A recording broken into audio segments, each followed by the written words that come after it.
There is no shortage of content on TikTok, but some of it can be really, really harmful to those who see it, especially young people. I spoke with Jonathan Bailor, founder and CEO of Sane Solution, about these videos and what TikTok is trying to do about them.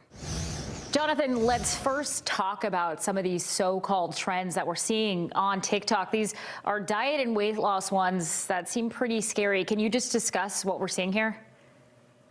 The thing that's most troubling is I wouldn't even call these diet videos. These are really self-harm videos. What we're seeing are short clips being shared with users as young as 13, promoting the use of laxatives for weight loss, promoting the use of eating fewer than 300 calories per day, or in some cases, simply not eating and almost winning prizes for doing that. This is extremely scary, especially for all of the young girls out there. Big question is, this is a very popular app. What role does TikTok play, if any, in eating disorders and body image issue?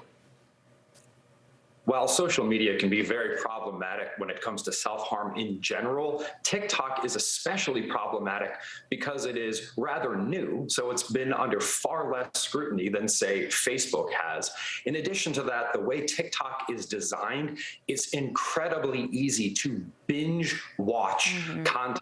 So when you see hours of essentially self-harm videos back to back with no regulation or no oversight, this literally puts our children's lives at risk. So when you say no regulation or oversight, are they doing anything to try and reduce the chances of these young users seeing this kind of content?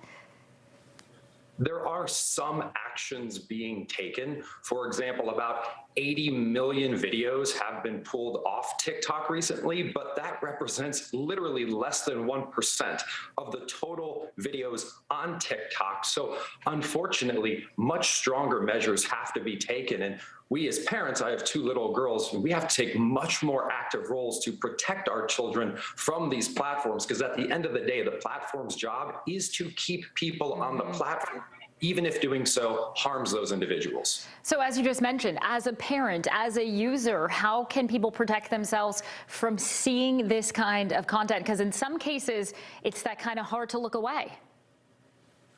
That's the big challenge here, is that these platforms, again, are incentivized to keep us on the platforms, but that's really important to keep in mind. They're not evil. They're algorithms designed to give us more of what we interact with. So the power really is in our hands. If we interact with more uplifting, healthier, evidence-based body positivity content that shows us healthy, uplifting ways to focus on the performance of our body rather than the appearance of our body, the platform will help us to live better as effectively as it is currently encouraging self-harm, because that's what it's designed to do, to give us more of what we engage with. So the power is really in our hands.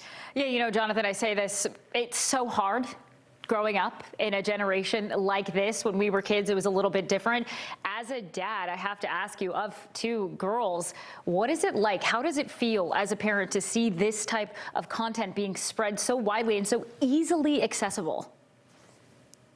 For me, literally day in and day out, the mantra I tell myself and I try to tell my little girls is one of evidence-based body positivity, which is, look, you are here to perform. You are not defined by your appearance. You're defined by your performance. So I say things literally when I tuck my little girls in at night. I say, you are wonderful. I never say you're beautiful, not because they're not, but because just like a lot of people might not call their sons beautiful, like, let's be clear, men have always been evaluated by their performance. Unfortunately, women to this day are evaluated by their appearance. We have an opportunity to change that and to tell all people, look, you are here to make the world a better place. Your body is a vehicle to do that, but it is not what defines you. And one more question, lastly, about the content itself. Is there a way that those accounts and those content videos can be flagged, or are they not considered bad, I guess, by standard definitions?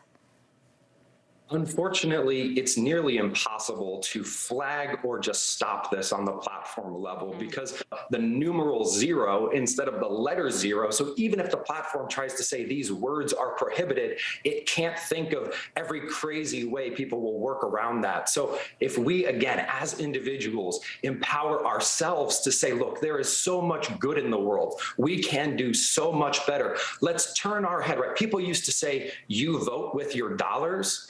Nowadays, on these platforms where we are the product sold to advertisers, we vote with our attention. So the more we pay attention to that nonsense, that self-destructive stuff, it will contaminate our minds and contaminate our lives. The more we focus on living better and being better and uplifting messages, the more we will see that and the more we can uplift the entire world. Certainly true. The more you feed it, the bigger it will get. But if you don't, then maybe this will go away, at least on this platform. Very, very tough topic. Jonathan Bailor, founder and CEO of Sane Solution, we thank you so much for talking to us about this.